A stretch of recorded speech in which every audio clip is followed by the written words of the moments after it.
while ago, I developed this concept called meal on the grill, because why limit grilling to just your main course, right? If you've already been cooking out here and you've got a hot grill, why not also do your sides and your dessert?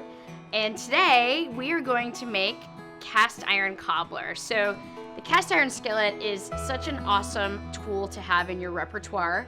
It's great for searing a steak.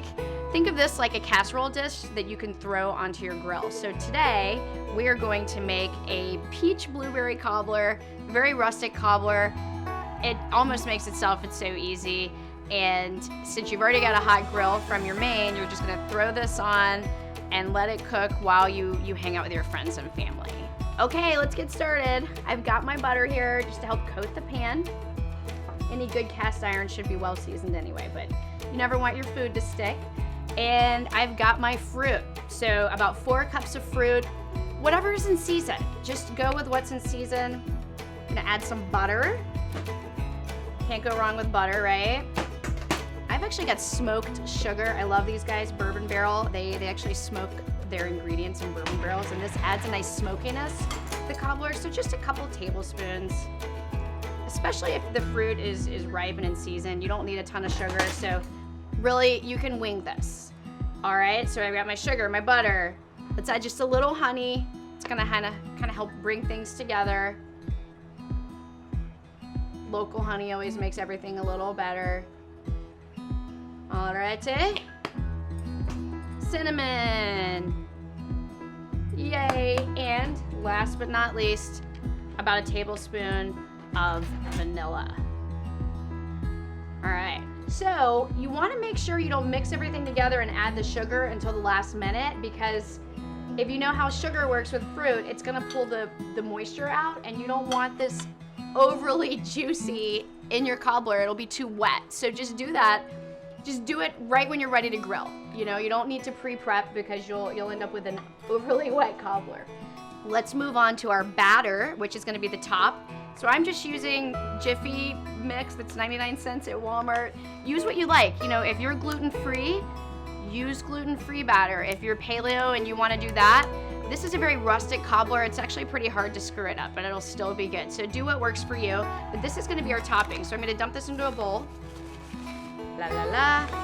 And per the directions on this, a half a cup of water and an egg. All right, mix, mix, mix.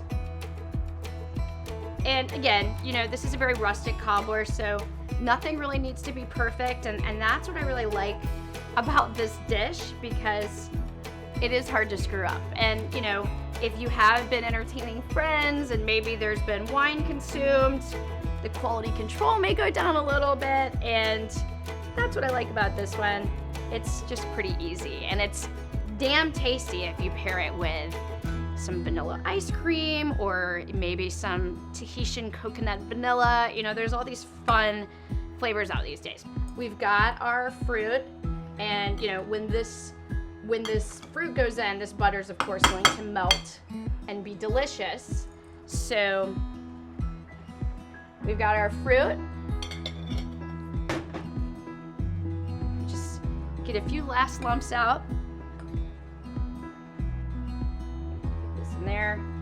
And now let me just make sure everything's kind of flat so things lay right.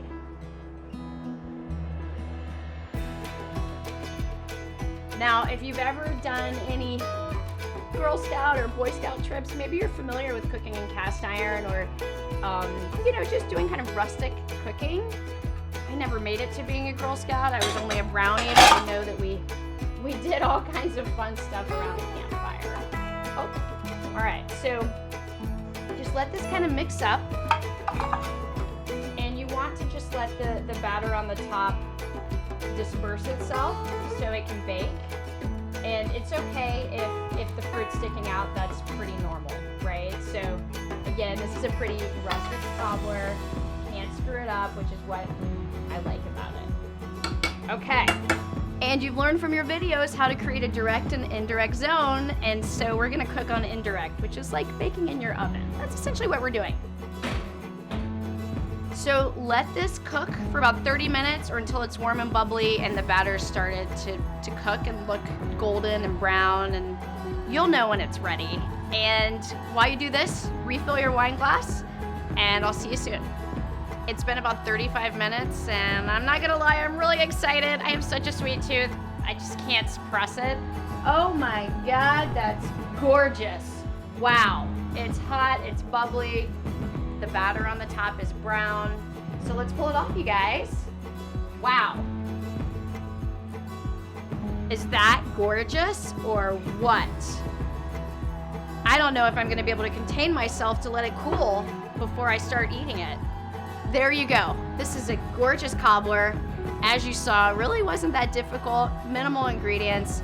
You could even skip a lot of the ingredients and just do fruit and batter, and it would be pretty darn good. So now you've made your first cobbler on the grill, and couldn't be easier than that.